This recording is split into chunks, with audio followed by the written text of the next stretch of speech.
Equity is absolutely the standard, and KevOnStage, for me, in recent times, is pretty much the epitome of equity and giving back to Black women and actually paying Black women. I know, y'all heard it. I said equity.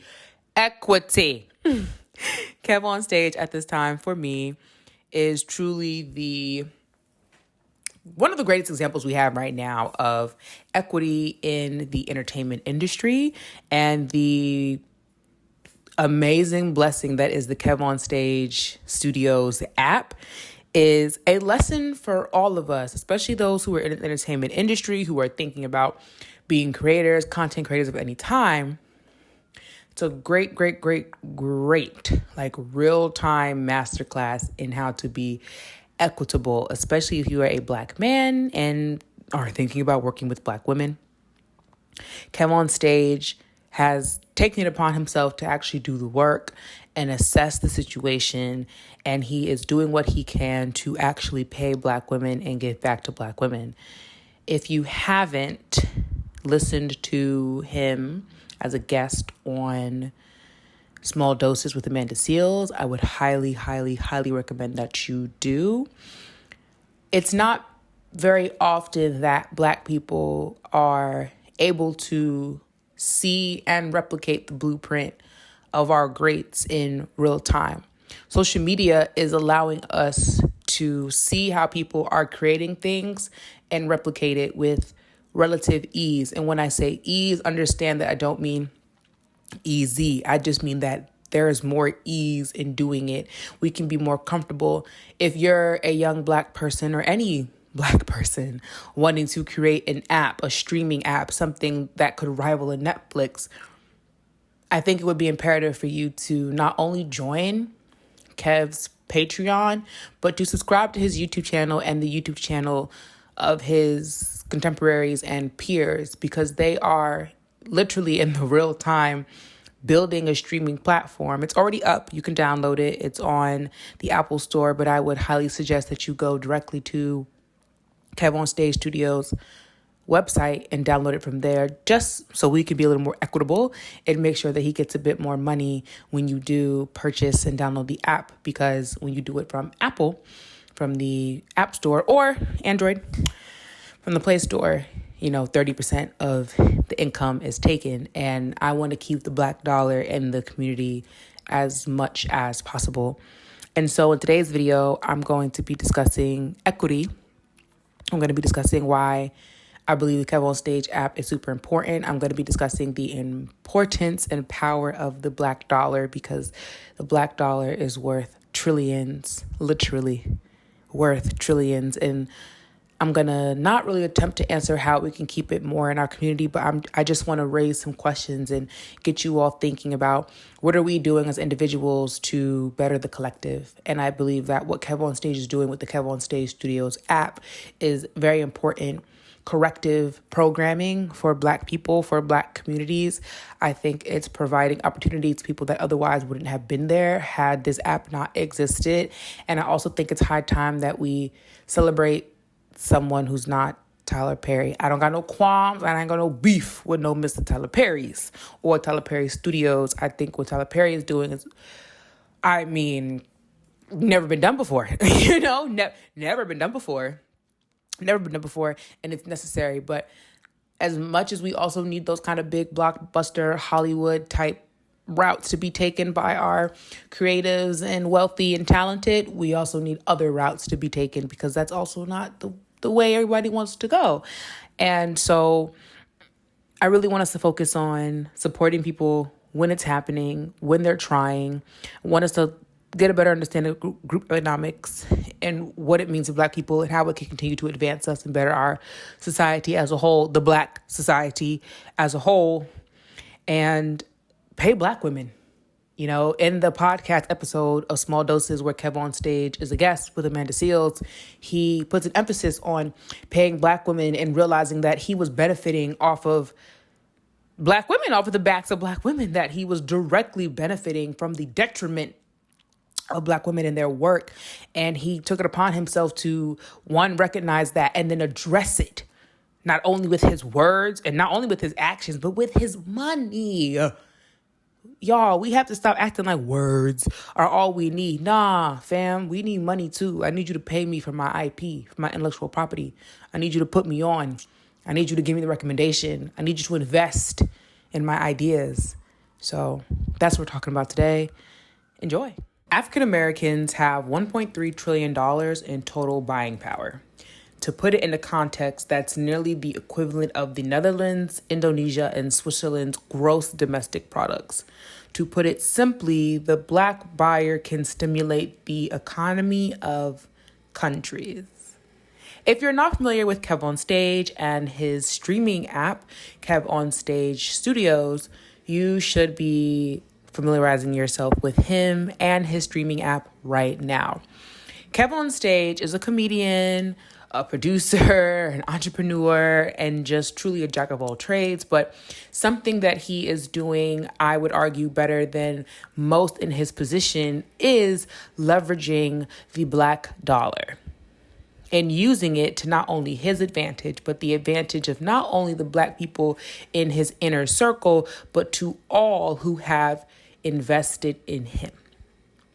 KevOnStage last year on Christmas, or not on Christmas, but in December of last year, launched KevOnStage Studios app.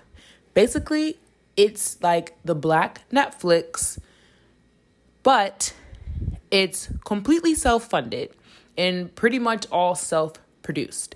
KevOnStage, his wife, three other comedian friends of his, and various other partners pretty much pooled all their money together and have started this streaming service app where everything you see on that app, like that is being produced, is 100% like theirs. There's no outside Hollywood influence. There's nobody they have to say, there's nobody who can tell them yes or no to their ideas, honestly, other than themselves. They are the production team. They are the development, department. They are everything. And if you haven't listened to his podcast episode with Amanda Seales on her podcast, Small Doses, you should really go take a listen to it. Now, I have been privy to KevOnStage for a couple of years, and every opportunity I get, I let my friends know about KevOnStage and the KevOnStage Studios app, because I love, honestly, nothing more than seeing Black people use our advantages and our privileges to gain economic power. There are top corporations in the world who are also privy to the information that Black people have $1.3 trillion in total buying power. And these corporations spend over $4 billion on African-American focused advertising. With enough purchasing power to fuel a nation's economy, brands are looking for a more strategic approach to capture the Black dollar. And you know what? We fall for it every single time. We give our money away to everyone else every single time. I'm not sure of the exact numbers, but to paraphrase, the Black dollar stays within the Black community for less than a minute. And that's probably me actually being generous. I think the number is even less than that. I think it's 30 seconds or something, but the Black dollar stays within the community for less than a minute. So that means for every Black person that is earning any type of money, that money is getting spent outside of their community quicker than it is getting spent within their community. And now KevOnStage has done something so incredible when it comes to owning intellectual property. I know that we're always talking about Tyler Perry and Tyler Perry Studios and what he's doing, and that's great. That's great. Tyler Perry is taking more of the big blockbuster Hollywood route and approach, and there's absolutely nothing wrong with that. I know we all have our critiques on Tyler Perry and how he got to where he is, not only with what he portrays in the media of Black women and Black peoples in our communities and our family structures, but also how he literally got there by way of, some of his business practices and those who have worked with him in the past, who have shared their experience with him. One thing I will say is Tyler Perry does seem to be committed to making it right with those with who he's worked with in the past. So people who might have had less than savory experiences with Tyler Perry back in the play days, right? Back on the tour bus, sleeping in the car days. He has, pretty much been on his redemption tour and is making it right in the best way that he can with all his wealth. So I'll just say that, and I'll put a pin in that there. Maybe I'll do a video about Tyler Perry and his success and growth and wealth and what he's doing and where he's heading a little bit later. But today we're focusing on KevOnStage and KevOnStage Studios. So KevOnStage is owning his intellectual property. He is owning his star power, but he's also saying thank you to everyone who has invested in him, and is also allowing those of us who have invested in KevOnStage and in the app to be a part of it. Now, if you're not familiar with Patreon basically is another app, another service and website where you can, pay money out by tier. The tiers are made by the creator, and you are pretty much investing in that creator. So the money that you're giving to them, kind of like the old school way of how, like Michelangelo and Da Vinci had patrons, people who paid them money to create art. So instead of Michelangelo and Da Vinci having to make art their side hustle, people with money said, I will pay you X amount for you to produce a number of works. And if there's money left over from that, you go ahead and do what you need to do for your life, right? So Patreon is the same exact thing.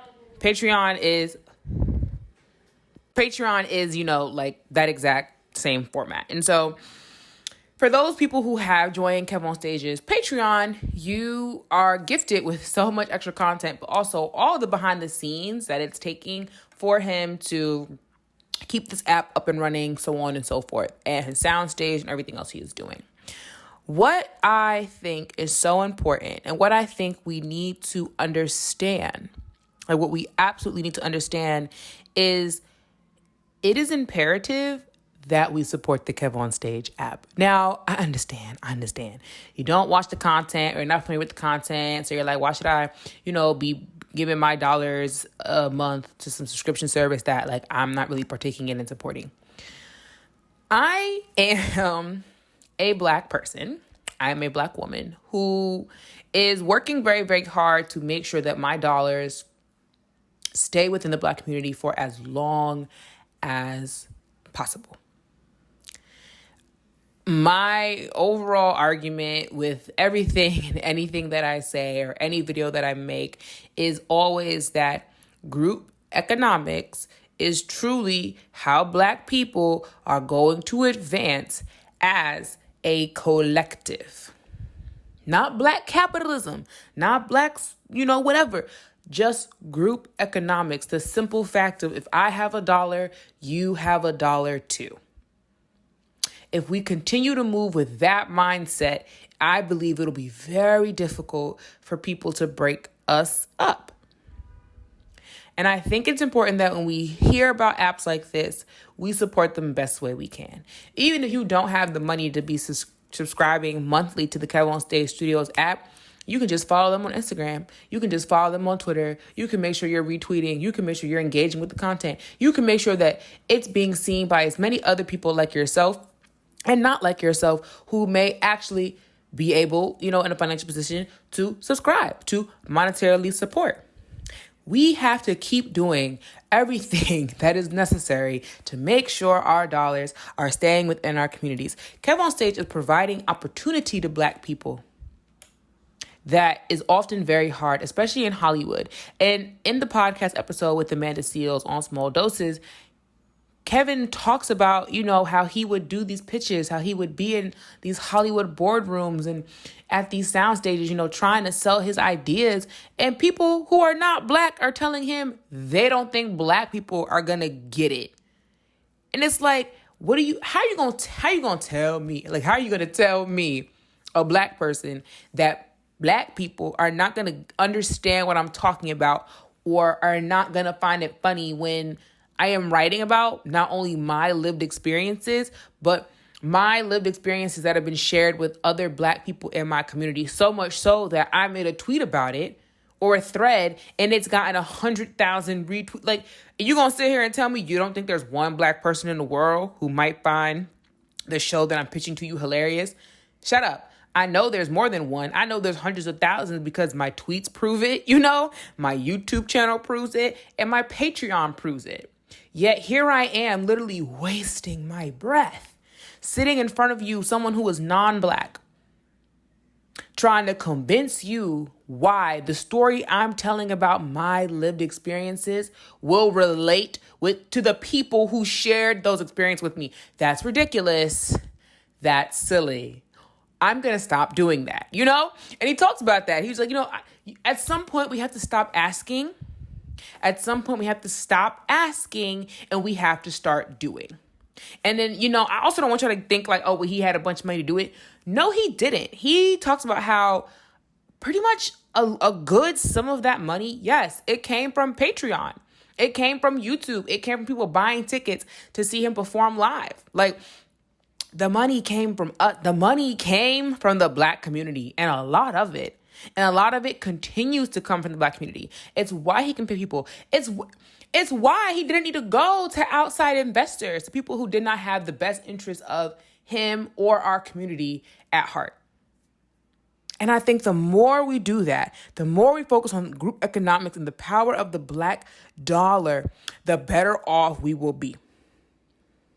He owns a soundstage, right? He bought a soundstage, built it out. He owns a soundstage. That soundstage generates an income not only for him, but for other people. Because with that soundstage, this Black-owned soundstage, which are few and far between, they are few and far. It's not easy to find a Black-owned soundstage to produce content on. He is able to literally rent out that soundstage to play people like BET. Okay? Even though BET is not Black-owned anymore, just stay with me here. There's a lot of Black people who are still employed by BET. And those people are very much committed to continuing to work with Black artists and Black-owned establishments and companies. Being able to rent out a Black-owned soundstage in California is a big deal. That's a big deal. That's creating opportunity for people that literally did not exist before. The opportunity didn't exist until he did this. That is major. And we have to understand that. We have to literally internalize that. We have to stop relying on Hollywood to represent us, because we are more than capable of doing it ourselves. What KevOnStage and the KevOnStage Studios app proves is that we are more than capable of producing what it is we want to see. And we have to stop relying on Hollywood. Honestly, when I see the Oscars so white tweets, I don't engage. I don't engage with them. I don't retweet. I don't like them. I don't even have discourse around the Oscars. You know why? I don't care about the Oscars. I don't care about the Oscars. I don't care about the Emmys. I don't care about the Grammys. I don't care about any of it. Literally, none of that is for us. All of these award shows and ceremonies were created, and they used to purposefully exclude us. I'm not interested in being given a reward that I had to fight for. I'm not interested. I don't want it. You keep it. Keep it. Oscars so white. Yes, they are white because the Oscars were created for white entertainers, for white actors. Why do you want that award so bad? Okay, I get it. You worked really, really hard to become an actor, and the Oscars is like the pinnacle of it. And yes, once you win an Oscar, once you win a Tony, once you win a Grammy, it does put you in this catalog of artists and creatives. But no, it doesn't. Because you also know deep down in your heart, there are so many others just as talented as you are, or even more so, who will never get the award because they don't match the politics. And sometimes you'll have your award snatched from you when you no longer match the politics. So what's the worth in the award? Why do we care? I don't care how. Why do we care? Why do we want it so bad? Why are we continuing to seek validation from people who tell us every single day they could not care less about making us feel welcomed and validated, seen, or assured? Why do you want the Tony so bad? Why do you want the Oscar so bad? Well, it doesn't matter. I don't care. I don't care with the Grammy. I don't care. Bye. Keep your Grammy. I'm not making music for y'all anyway. Just like Steve McQueen said, I don't make films for white people. I don't make them. That's why I'm probably never going to get an oodles and oodles and oodles and abundance of awards for my films, because I'm not making films for them. So they're not going to award me. Yes, my films don't make white people feel good. I don't care if they don't make y'all feel good. Actually, if they don't make y'all feel good, great. That means I'm telling a really honest story. Because given the subject matter and the context, y'all shouldn't feel good. If you do feel good, I'm concerned. That's a little frightening. You know what I'm saying? So Black-owned production spaces for Black creators, oh my God, it's so important. And I've been really happy seeing this trend of more Black people really pooling their money together and opening spaces that benefit us all. It's enough of the individualism. We're not even an individualistic type of people. That's not even in our nature. That's not even in our blood. That's why we fight so hard against it. That's why every time people try to break us up and make us be individuals and really feed into it, it doesn't work. It tears us apart. Look at Black communities right now. It's tearing us apart. It's literally trying to destroy us. They want us to be so self-absorbed and so concerned with self that we forget that we are a community of people. That we forget that we are always stronger in numbers. That we forget that the reason that they want us together is because when we're together, we are unstoppable. There's absolutely no competition. Like, against a group of Black folks, ain't no competition. We won. We win. We won. We won. We win. Because that is how you sustain our talent and build our communities. We take our talents to where we are celebrated. We go to the Black-owned soundstage. We go to the Black creative centers. We go to the Black podcasting studios. We go there. We take our talent there. We keep it there. We continue the money circulating within our communities. We're the only community that really can't keep a dollar in our community for longer than a minute. And it's not like there aren't Black people producing the things y'all need.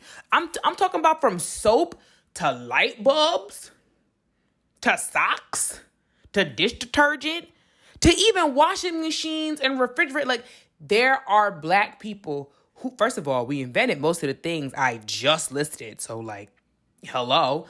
Hello. But there are Black people making everything.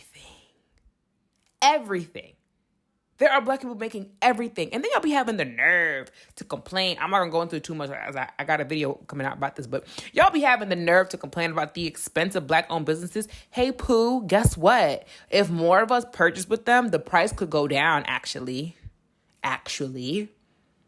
If more of us support it, the price could go down, respectfully.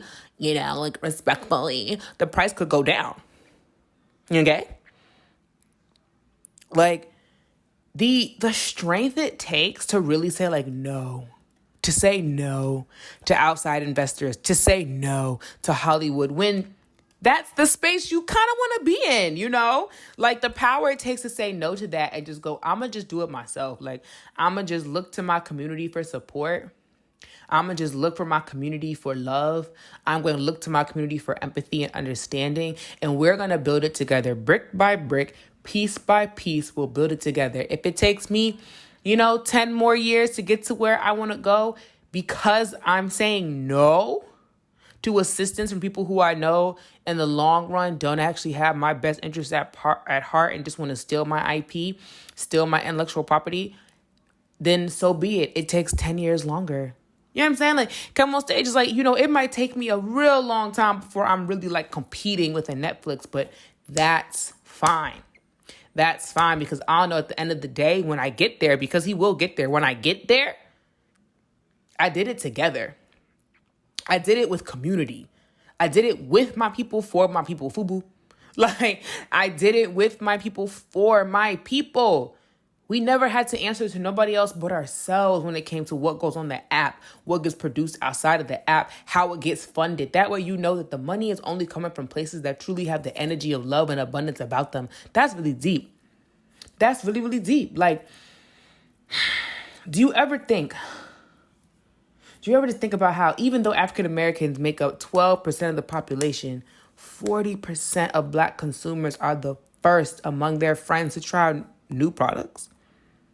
That surpasses the nation's average by 29%. That means anytime something new come out, any commercial about any type of thing, it could be for any industry, Black people are probably going to try it first because we nice. Let's talk about it. We're nice. We'll support everybody. We'll see if the product goes off. And guess what? We decide if the product is good or not. And nobody wants to admit it, for real, for real. But Black people always make the trends and set the trends. Black people decide what's good, what's not good, what's cool, what's not cool. It's crazy, though, because apparently don't nobody like us, but everybody wants our opinion first before they make their next move. Wild to me. Sounds like y'all are obsessed. How do we keep the dollars circulating within the Black community?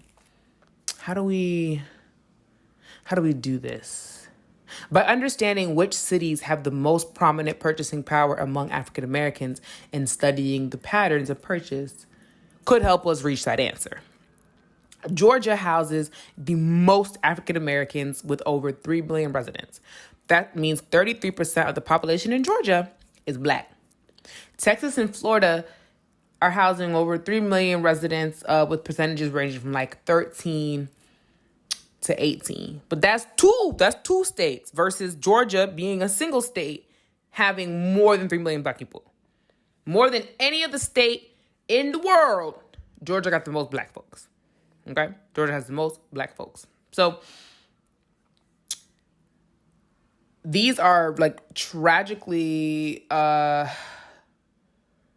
deep truths we have to accept, that Black people are in such large numbers in these places, yet are the least represented in almost every industry in those spaces. And we have to start taking accountability for why that is. I say it a lot in these kind of videos.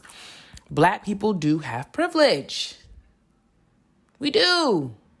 It may not be as obvious and clear and abundant to you, but we do have privilege, and we have to start working together to utilize it and leverage it. We have to. We literally have to. So in Georgia, even though 33% of the population is Black, only 24.83% are homeowners. In Texas, only 8.3% of Black households actually own their homes. And in Florida, which is the highest, you got 44% of Black people who own their homes. But compared to their white counterparts, that's literally abysmal. It's abysmal. And that brings me back to the conversation of ownership. It is really important that we own the things we are investing in. We're giving it's just like we just give our money away to people who absolutely use these dollars to retaliate against us. And I understand that every Black person doesn't have the privilege that many of us do who are listening to me speak and even have internet access and laptop and cell phones, all of that, right? But my rallying cry, so to speak, is to those of us who have the access. Like, if we know better, then why are we not doing better? Like, if we know that like Nike is not actually using the money that we're spending with them to actually better our communities, then why do we keep giving them billions of our dollars? Why? The shoes, not even that good. They cost about $5 to make at best, and you spending hundreds on them. When there are Black-owned companies with way better and more creative designs for shoes that are much more affordable that actually will last you longer. But y'all need them new ones. Got you. And I got a pair of ones. I do, but they're the only freaking sneakers I own that aren't Black-owned. I'll say it again. I only have one pair of sneakers that are not Black-owned. All of my sneakers and most of my shoes, aside from my Crocs, are from Black-owned companies. I am definitely that Black woman. Like, I am that person who's like, is there a Black person that makes this thing I'm looking for? Twitter, do your thing. Like, I'm that person. I refuse to let my dollar leave my community, honestly, unless I absolutely have to. Unless I just truly cannot find someone who's doing exactly the thing that I'm looking for. I refuse. Because why should I? Nobody is scrambling to spend their money with black folks, even though we be the experts on most of the stuff anyway. Nobody is scrambling to spend their money with us. But we are scrambling to spend our money with them.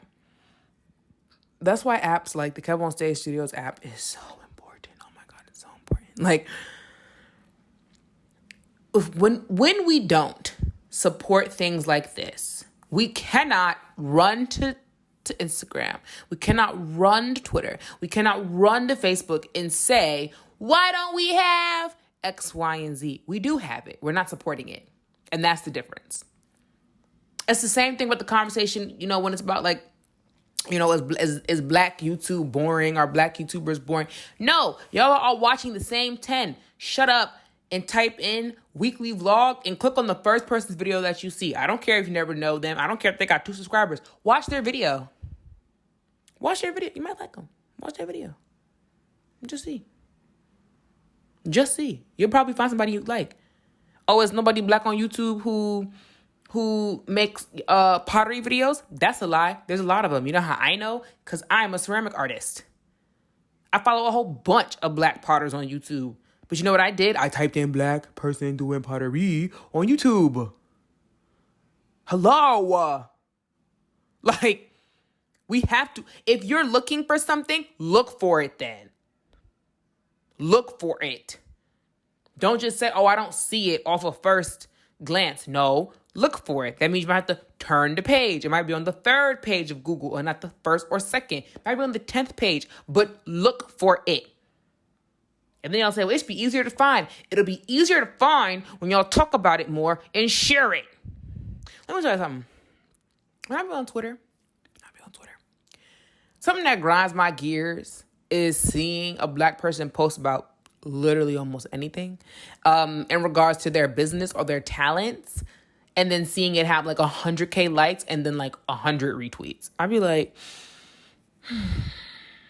and then y'all same folk want to hop up on Twitter and be like, why is there nobody black doing this? Why don't we have support? Nobody supports us. I just saw somebody tweet about how they do the exact thing you're talking about, and I see that you liked it, but you didn't retweet it. Why did you not retweet it? Imagine every time somebody black talks about their business or their company or their talent, that instead of, 100,000 of us only liking it, 100,000 of us also retweeted it. Like, imagine what that would, do.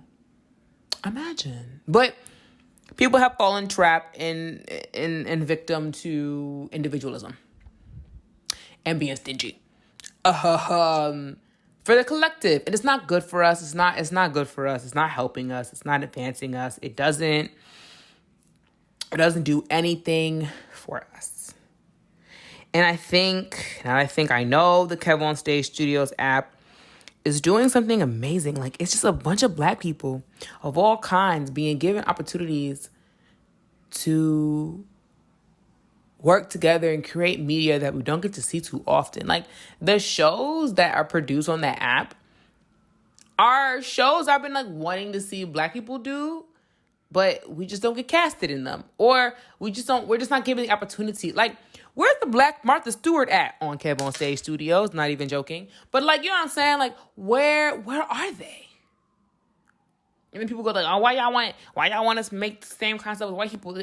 It's not about us making the same kind of thing as them. It's about us just wanting to see ourselves represented. You think there aren't black people who enjoy Martha Stewart? Not because Martha Stewart is a white woman, because they enjoy the thing she's doing? Like, you think there aren't black people who like to bake or knit or garden and want to see someone produce a show that covers all these topics? You don't think there's black people who like hosting and want to be shown how to host better? Are you kidding me? Are you serious?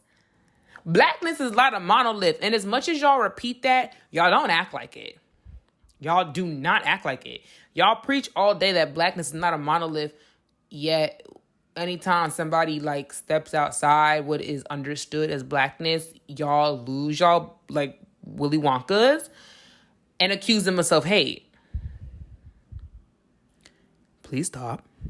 It's getting weird. Please stop. It's getting weird. If y'all want to say black is not a monolith, then we have to start acting like it. So if people want to see the Black Martha Stewart, let people have good things and let them want to see that. If black people just want a movie about just like black people having fun and like happiness and like go-luckiness, then let them have that. Don't sit here and be like, well, that's not realistic. For you, it's not realistic. For some black child, it's absolutely realistic for them to see themselves represented. Just having fun, just having a good coming of age story. Nothing bad happens to them. They don't get in a gang. They don't get involved with anything illicit or illegal. No. They just have a really great, wacky and zany summer, pulling pranks on their friends and family and getting into hijinks. And at the end, they learn a lesson about friendship and trusting people and going with your gut. Like, where are those? Like, okay, where's the movies about the little black boy with a dog and him and his dog go off on an adventure? Where's it at? That's realistic because y'all like to pretend like there aren't black people who are actually living these lives. And also, you gotta see it. We do better when we actually have examples, right? We all know how impactful and influential media is. So if we want to start changing the narrative, we have to start embracing the change of the narrative. We have to start embracing these new narratives that we tell about ourselves. If there are more stories being written about just pure joy, love, and happiness for black folks, y'all gotta embrace it. Y'all can't say, oh, this take place in Brooklyn. It's not realistic because ain't nobody got shot. Baby, even though that might be your reality right now, we are trying to put more corrective, I don't even want to use the word corrective, but like this is just the term, corrective programming out to not make that the reality in 10 years. You know, I would really like for a generation below us and the generation after them to come up with black media that puts an emphasis on joy, that puts an emphasis on our ability to always be happy, because we deserve happiness, not because we shucking and jiving, but because we actually deserve happiness. I would like for him to come up with media that inspires and embraces them. I would like for them to come up with media that encourages them to try. Just try. Just try to do the thing you've been thinking about in your mind for days, years, months, weeks, moments, minutes, and seconds. Just try that thing. KevOnStage is trying. And we need to support more of us when we are in the trying phase. It's like you're getting the most support in the underdog, and you're getting the most support when you are an incredible success. But it's that in-between time that is most important to your growth. And it's that in-between time, like when you're trying, it's the I'm trying, I don't know, I'm trying. That's when we need to support each other the most. That's when we got to do it. That's when we have to show up and show up strong. Oh, you're trying? Oh, bet, subscribed, retweet, like, laugh emoji, share, save. You're trying. Who am I to say anything to somebody trying? No matter if I think it's good or bad, that person is trying, and I'm going to support them because as they continue to try, they'll continue to grow. And as they continue to grow, they'll continue to create. And we need more of us creating things that are good for us. That's what we need to understand. Please look into the KevOnStage app and the KevOnStage Studios YouTube channel and KevOnStage's personal YouTube channel. And please look into all of his colleagues and partners and friends' channels. That entire team is absolutely amazing. Absolutely amazing. And I hope that we understand that it's really important that we support each other while we're trying, not just when we have quote unquote won. Support us when we try, so that we do succeed.